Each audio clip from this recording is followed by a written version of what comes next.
Okay, should be recording. So, um, SJ, could I throw it over to you just to kind of start the conversation? Sure. So I think I looked at a lot of the questions. First of all, I'm SJ, my pronouns are they, them, theirs. I looked at some of the questions and a lot of them might be answered by one document that I just used to set up my meeting. So if I can just share my screen for a little bit and show you that, Awesome. it might be a good starting off point. So let me work on doing that for a second and we'll see if it works. Can everybody see this document? I can see only Brian. Can you see it? Okay. All right. So this is something I started at the beginning of the year just to say kind of this is our weekly meetings. This is the date that we meet. This is the number of students that came, and this is what we did that day. So our GSA started this year. The first week of school, students asked to have a GSA, so that was one thing that was really good. I have been wanting to start a GSA for a while, but I think it's really important for students to be the ones to lead that and ask for it, which can also help with administration. So you're not asking for it, your students are. We set up a weekly time, so Thursdays in the art room for a half an hour, which is their recess. It's just fifth graders at this time. And then the first couple weeks we planned posters and made posters to have other people join us because only a couple students, of course, asked me, and then we wanted more kids to be in it. Basically, we brainstormed some things that they wanted the group to be because every group might be different. So these are some of those things that they were interested in. And then we kind of went from there and started filling in the days of what we wanted to do. We came up with a mission statement. We decorated some GSA signs and flags for Trick or Trot, the GSAFE event. Had a little book study on George. Talked about the coming out process, and that was kind of just a discussion. The students got really excited about doing research. So they researched things like the Stonewall Institute and LGBTQ around the world. And they actually just did that research and then came with whatever kind of presentation mode that they wanted to. Some of them came with presentations like on technology, and some did like posters. And we got together a no name calling week, which was then changed to Words Matter. So we put together a video. Yeah, so this is just kind of the overall thing. We finalized the video. For that video, that was one of the first times I had asked permission and told parents and guardians about the GSA, which was another question. Since the GSA at Randall is just during school, we have groups that meet at Randall and don't need parent permission to do that. So basically before that, they just came and I got all of their permission to ask their parents and guardians if I could even give this permission slip to say, hey, your student comes to GSA sometimes. This was that permission slip. So your child is a part of the GSA. We made this really cool video. Is it okay if your kid is in the video?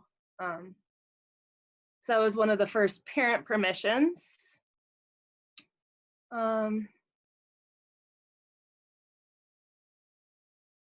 We thought of for some possible donations and a bake sale. And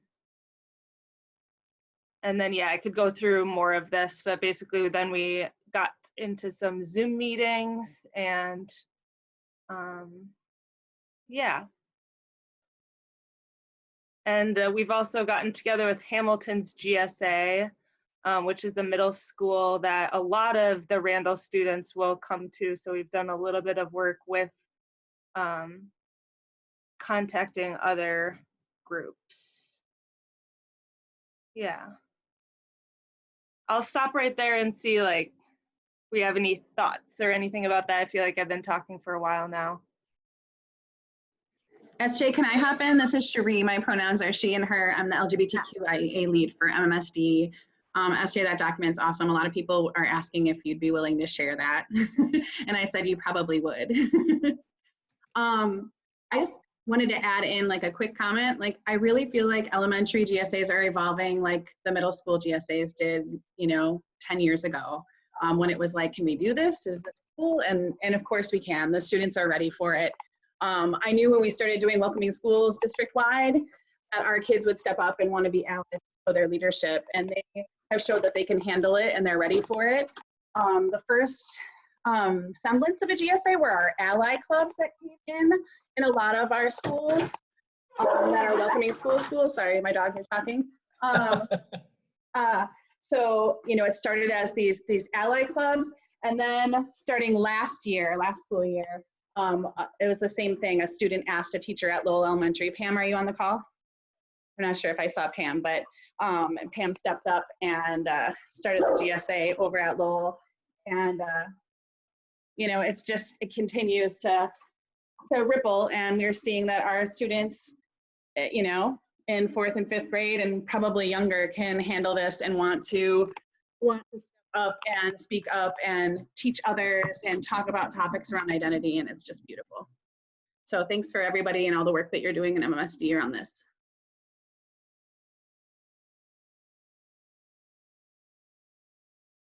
Brian, I don't know where you want to go from there. Yeah, no, thank you, Cherie. And so that actually makes me think of a couple of different questions. So one is like, one was just the role of welcoming schools, or how having that as something that's been rolling out in the district. Do you think that is essential for the starting of a GSA at the elementary level, or is that just something that's been helpful in Madison, or how to navigate that if you're not doing that kind of as a district-wide initiative? It also made me think about questions about like ally clubs as kind of a first step. And I often work with GSAs still across the state at the middle school and high school level, where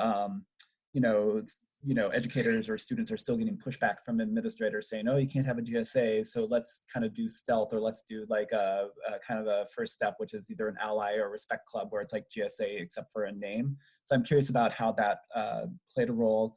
And then I think the other question I had is that somebody else had asked a question about why only 5th grade for the GSA, as opposed to opening it up to maybe some of the younger grades as well. So in typical Brian J. fashion, I asked 3 questions at the same time.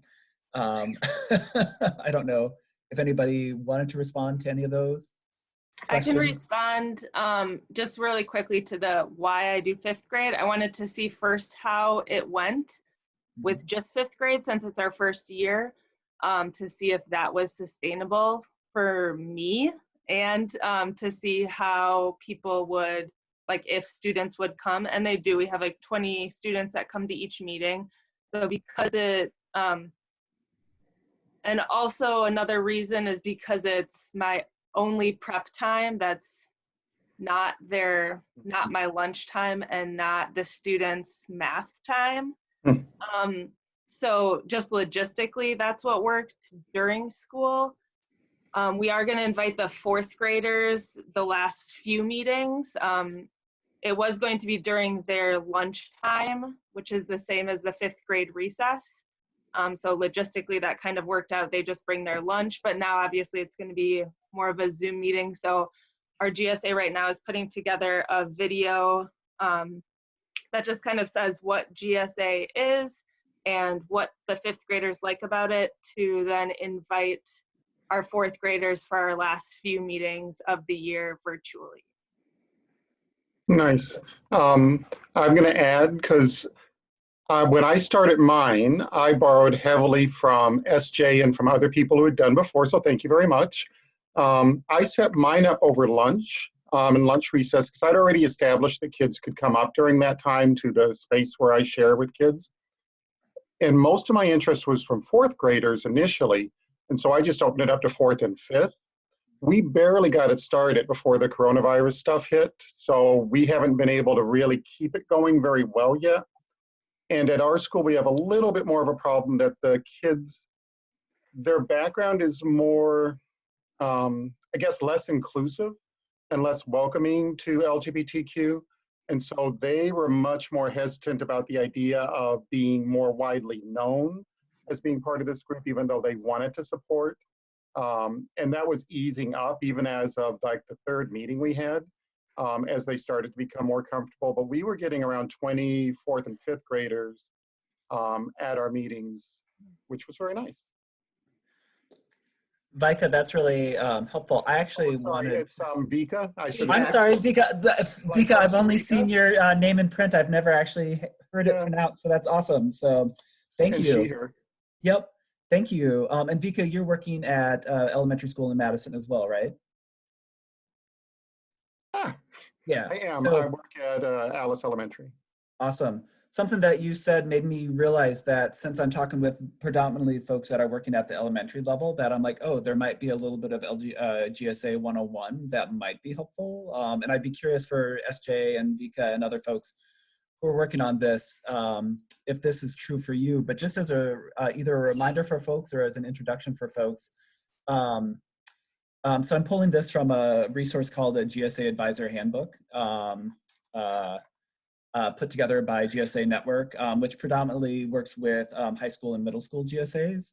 But I'm curious, historically GSAs have really been both student-led as well as adult-supported. Sometimes in schools, the adults need to shoulder tap and say, hey, do you think this would be something that would be helpful to have at a school district? Other times students come up and say, hey, we want to do this.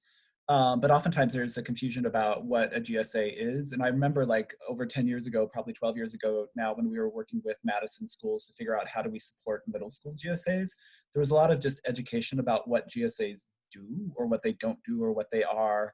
And I always find this diagram really helpful. And it just reminds people that GSAs really fulfill a number of different functions, and it really is up to it really depends on the interests of the students who are showing up or the students that you're working with.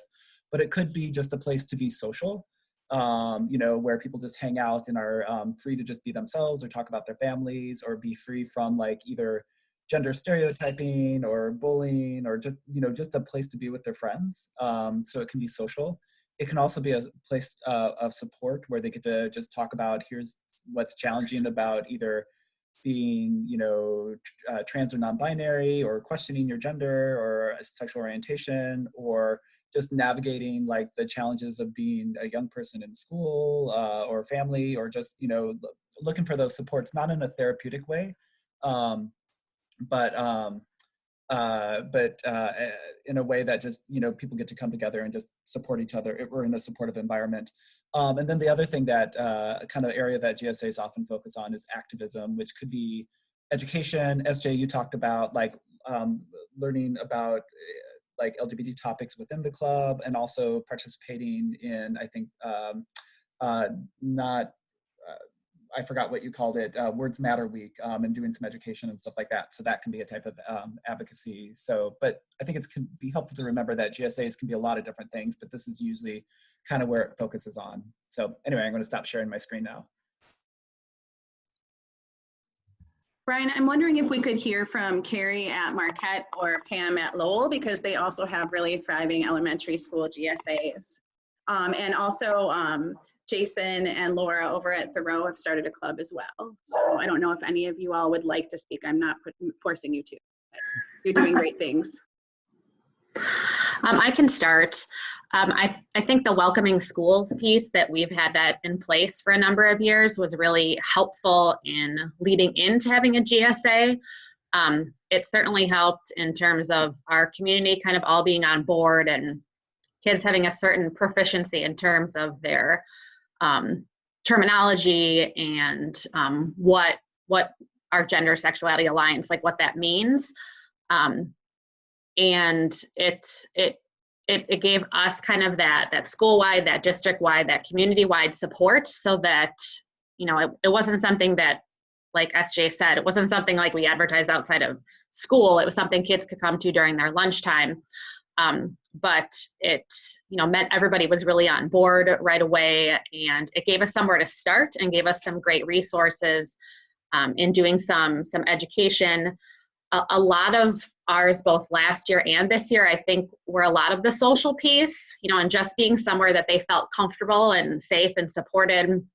And we would come at a lot of those lunch hours from and exploring their identity, explaining some different ways you might identify in terms of your gender, your sexuality.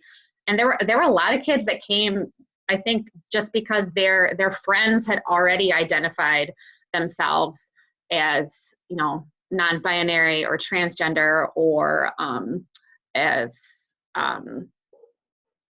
it was a vocabulary that everybody was starting to use, and they wanted to come there to be there with their friends and to learn more. And it was amazing to see that. Ours started out last year also with a couple kids coming to me to ask to get one started, and there were lots of great resources both from GSAFE, a number of other places, just to start seeing, okay, how do we get this started, and really letting the kids kind of take the helm in terms of what they wanted to do, and whether they just wanted to have lunch together. We read some books, we made a buddy bench, and then this year it's been a little bit more teacher or adult directed, because we've had almost between 30 and 40 kids come up for lunch, and so I have a big classroom, but it was kind of hard to fit them all in there. But it was, it was more social in that sense, but it was great. And it gave them a space to be that they felt comfortable and could ask questions or just learn more and see where they took that when they left. Okay, and I'll chime in. I'm Jason from Thoreau, he, him, his. Our GSA started like December because some 4th and 5th graders asked for it. And then I realized I have no idea what I'm doing, but SJ and Cherie helped out a lot with some questions of, well, first meeting, ask them, why did you ask me to meet? Like, what do you want to do? And then I've brought in different books thinking, well, they're going to be uncomfortable, not really know what to talk about. So have a book that can lead the discussion. Sometimes we've gone through different welcoming schools lessons because our school is not a welcoming school. So most of that curriculum hasn't been seen by the kids, and they really latched onto it.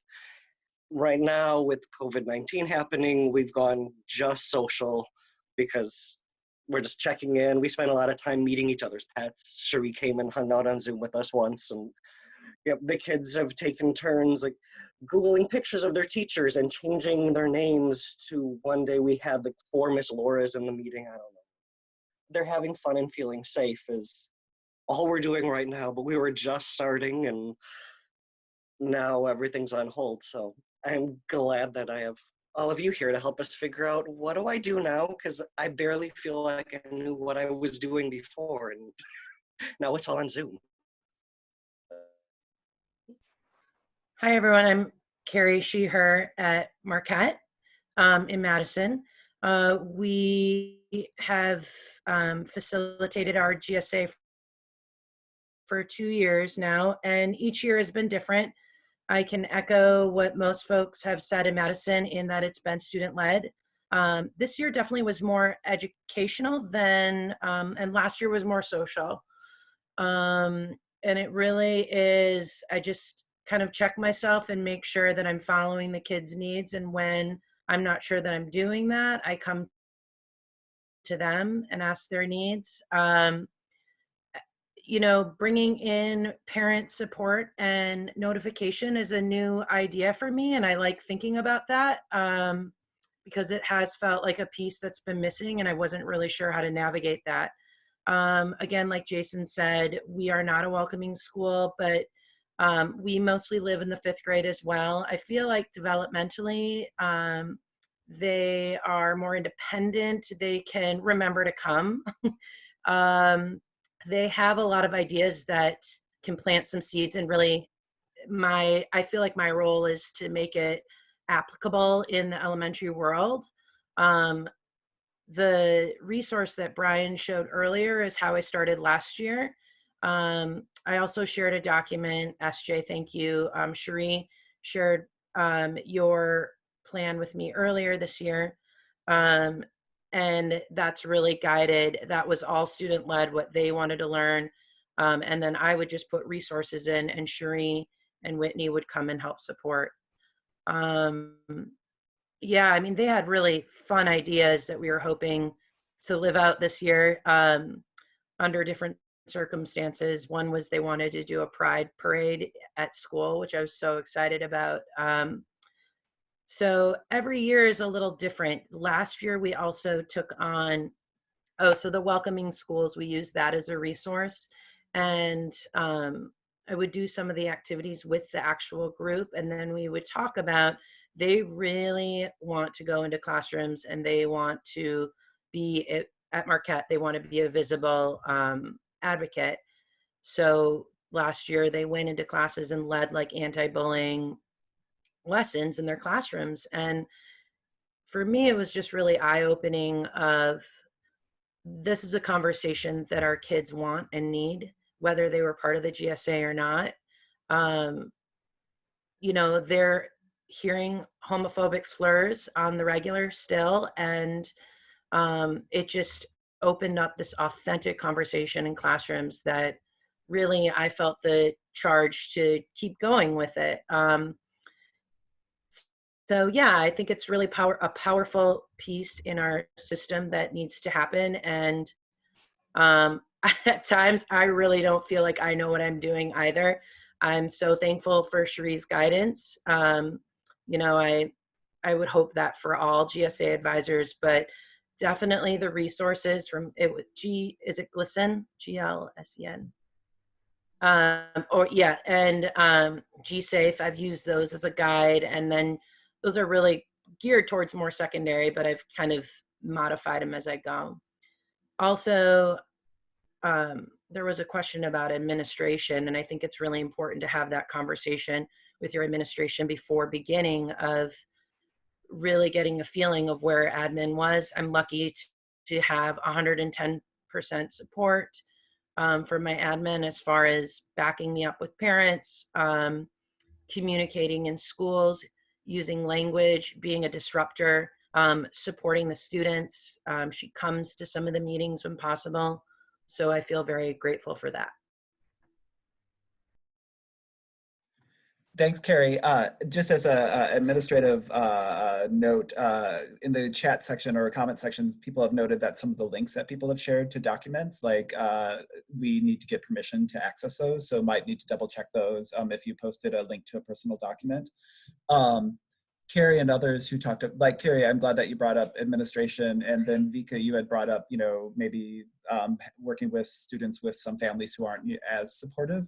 I'm wondering like how people have navigated, and Cherie, this might be more in your court, but how people have navigated like, or how they've supported administrators, like had that conversation with administrators, or imagine having those conversations with administrators is if they have questions or pushback, you know, making the case for, here's why we need a GSA, here's, you know, what I need you to do for me or to support the students, like just trying to deal with, you know, getting skeptical administrators on board. And then, you know, the follow-up question then is, you know, how do you deal with pushback from, particularly from either parents or either parents or family or even other staff members or community members? So I guess one question is, you know, how to, you know, message this or work with administration who might be skeptical or unsure, and then also how to deal with that pushback. Right, and to be honest with you, like we didn't have much, we haven't had pushback. Or much pushback, that is. I mean, I think it's just one of those things, like our policies and like the right to be able to have clubs. It just like anyone who would push back would be seen as like a homophobic transphobe, right? So I think we really haven't had administrators push back. I think they want to know information. They want to know the logistics. I think, you know, like, but we haven't had pushback. Have you? Yeah, which probably is a little bit unique to Madison as far as when we're thinking about the rest of the state, right? So, or like it might come down to like individual school by school. You had mentioned giving them information. Do you know if administrators have dealt with or had to, like Carrie, you mentioned administrators being a disruptor and helping them be able to respond to questions or maybe, you know, curiosities from folks? Have you had have you had to work with administrators to talk with parents or families about that, or is that just not needed? I was gonna say, at our school, well, we're on our third principal since last spring, but so the one that came in right now just knew that this is what we do and was awesome about it. But we have pushback from families who are also just religious reasons. They push back against welcoming schools as an idea because being gay is horrible and our kids can't talk about that. So Laura, who I think she's on here someplace, our social worker, and we met with the PTO, said, we are talking about this because there was definitely confusion and talking about it. Yes, GSA, we're talking about it with your kids. We talk about kids to explain that everything that we're doing at this level, it's not like sex education. We're talking about be a nice person, love how you are, be respectful of everyone. And then we talked about, you know, at one point in the gender snow person, you talk about, oh, the middle is who you love, and all the kids, regardless of their sexuality, just, ew, that's gross. You can't hold hands with people. Like, they're still kids. We're not talking about things that would offend families. Just had very long conversations of, these are the kinds of books you read. And we're talking about be nice and love yourself for who you are. And they kind of bought into that and stopped pushing. But that's just families, not our administration. Yeah. And Cherie helped a lot with figuring out how to word that slightly gracefully with the families and smoothing it over, and just kind of wanted to walk in and just be like, shut up, we're doing this because it's good for your kids. But that's not how you should present it. That's the way to get more pushback. Hey, Brian, Jay, if I can jump in. This is Jennifer, she, her. I'm the Welcoming Schools for MMSD.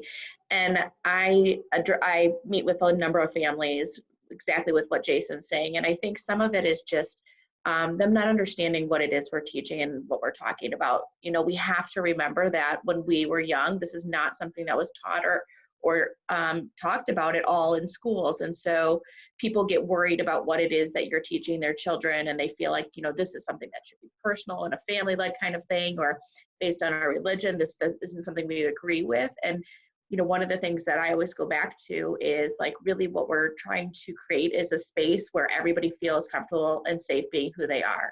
And you want that for your child, and we want that for every other child in our school. And so really it's about respect. You don't have to agree with us, but you have to respect others. And I think that that's been like a key piece for me.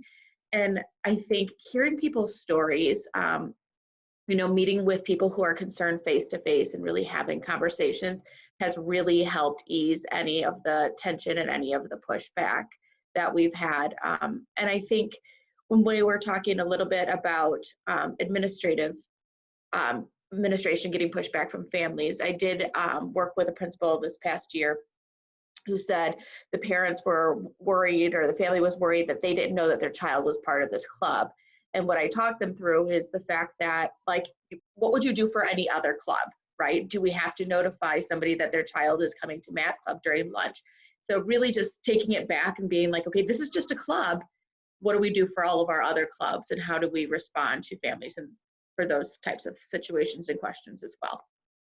I'm going to piggyback, because that's what allowed me the freedom to say, yes, we can do this. If kids can go to basketball club at lunch, they can come to GSA at lunch. You know, it just seemed really simple to me. And I kind of, like, when I brought it up to our principal, who is a supporter, I didn't raise it as a question, can I do this? I just said, this is something that we're doing at a lunch and lunch recess. It was more of an FYI. I don't know how that plays other places, but it felt like, from what I've been hearing from others, this shouldn't be permission to do this. If other people can do clubs, we can do this club. And I took a bit of a, I don't know, I can't think of the words, sorry, that's it.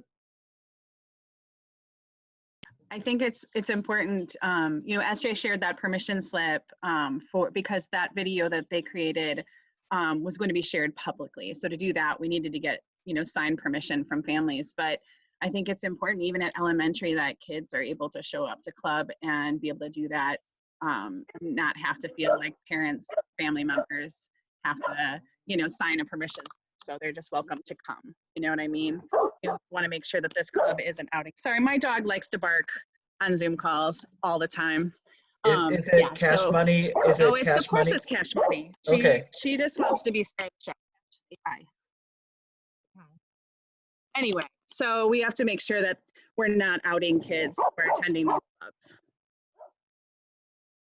I can speak a little bit to that. There was, I mean, I've had a student before that has a parent that's very vocally not in support of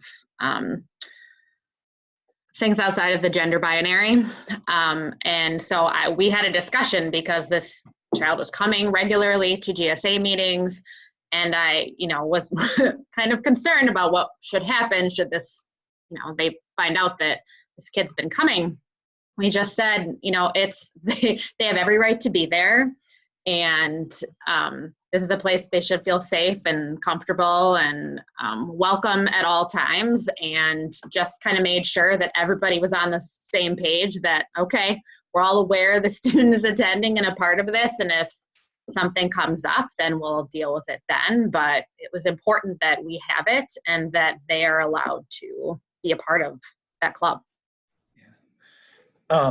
Thank you. Somebody had mentioned earlier that, you know, just asking like thinking about permissions, but somebody had mentioned earlier, like students' right, or, you know, do students have a right to start a club, whatever else have you. I do know that there's, you know, usually when I'm working with secondary schools, I talk about the Equal Access Act, which is a federal policy or federal law that requires if schools have one type of club, they have to allow all types of clubs to form within reason. Like if it's a hate group, or if it's a group that's promoting underage drinking, you know, they can say no to that. Or if it's a club that promotes running around hallways with knives, they can say no to that. Which I thought was kind of funny that I just said that just now, but anyway, thanks, Sheree. But anyway, my understanding, and somebody correct me if I'm wrong on this, but my understanding is that law applies to secondary schools, not necessarily to primary or elementary schools. So one is like, I think, you know, I think you can use the Equal Access Act as a, hey, you know, if we have other clubs or do other things for our students, this is a group that we have a legal right to form and have a responsibility to form. It might be a little bit iffy if people push that. The other thing I think about, though, is that all Wisconsin school districts should have in their non-discrimination policies protections specifically for students based on sexual orientation. And about 300 school districts in Wisconsin have protections based on gender identity as well. And oftentimes when I work with schools, you know, one of the kind of a way to frame it is, you know, we have a responsibility to protect and not discriminate against our students. And, you know, one of the ways that we can do that is having this group that provides both a space for LGBT students or students with, you know, queer and trans family members. That's one of the ways that we're, you know, like living in our non-discrimination policy or living up to our aspirations as a district. And then also, like, whenever we're doing either policy advocacy or policy change, we always say, look at your, you know, your mission statement or look at your values as a district, because you can almost always tie back, you know, having a club or doing this work or talking about these topics at the elementary level to that mission or to that either mission or values. I did have a question. Kim, are you still on, Kim Westheimer, are you still on the call? Oh, there you are. So I was thinking about, I was trying to look through the newly revised Gender Spectrum website, trying to find some old resources that I would always go to. And I'm a little bit challenged because I'm still getting familiar with the new website, but I feel like there's some good documents out there, both between you and as well as Welcoming Schools. Of course, you also played a significant role in Welcoming Schools early on before migrating over to Gender Spectrum, if I'm remembering correctly. But I'm wondering if you have like thoughts on like how to make a case for why it's appropriate to talk about these topics at the elementary level based on kind of some of your experiences, or if you can quickly get to some of those resources. Yeah, I mean, our resources are focused more on gender than sexual orientation, but again, I think that it translates across both issues. Yeah.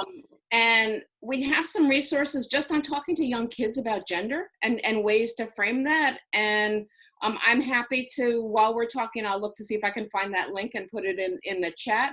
We've dealt less with gay straight alliances, and that's one of the reasons that I joined this call, is because we've been getting questions about GSAs, and I'm kind of clueless, and so are my colleagues around that. I've done a lot of work with middle and high school GSAs and not so much around elementary school GSAs. But again, I think in terms of the conversations, part of it also is helping parents realize that kids are having these conversations anyway, and pointing to places in social media or the kind of language that kids are having, and really asking, encouraging parents to ask their kids what they're hearing. What do they know already? To realize this isn't just introducing some topic from the outside and saying, okay, kids, we're going to talk about this in this lesson plan today, but realizing this is something that's happening, that the conversations that kids are happening, and that as educators, what we're trying to do is help kids have those conversations in a way that's productive. I feel like that's just one strategy that we found helpful in general about these conversations. I'll also put in a plug for a film that was made about some work we did with an elementary school in Oakland, and it's called Gender Inclusive Schools. And it's tangentially related to this conversation because it shows educators and kids having conversations about gender, and again, seeing how much kids know already, and making it clear that this really isn't that scary of a conversation. So I'll look for some of those documents, and if I can find them on the new website, and share them. Thanks, Brian. I would just add too that I think that there's a lot of data out there about how kids report, or what kids are reporting being bullied around and not fitting into gender stereotypes, and hearing the anti-LGBTQ slurs and all of that is something that's real and happening to them. So I think sometimes people need to hear the raw data of it.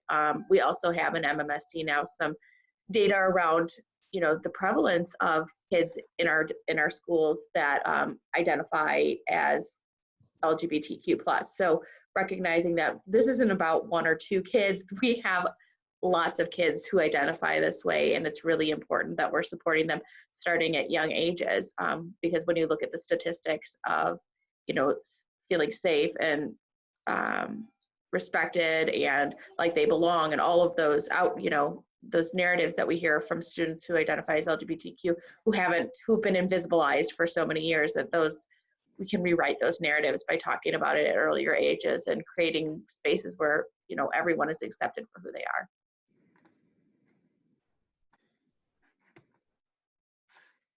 Thanks. I was doing that. Oops. I was doing that multitasking thing where I was trying to look up for look up a resource and listening at the same time, and trying to figure out where I'm at on Zoom. So I apologize. I'm just looking at questions in the chat. I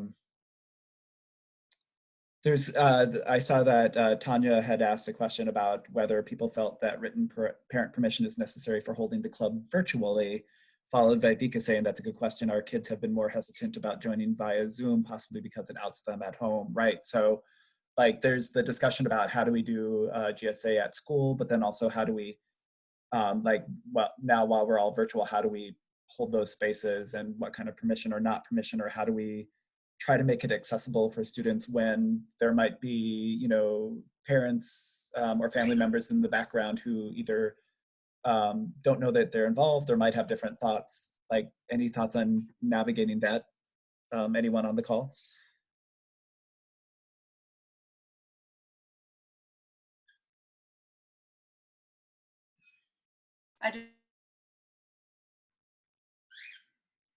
Oh, Tanya, I think you froze up.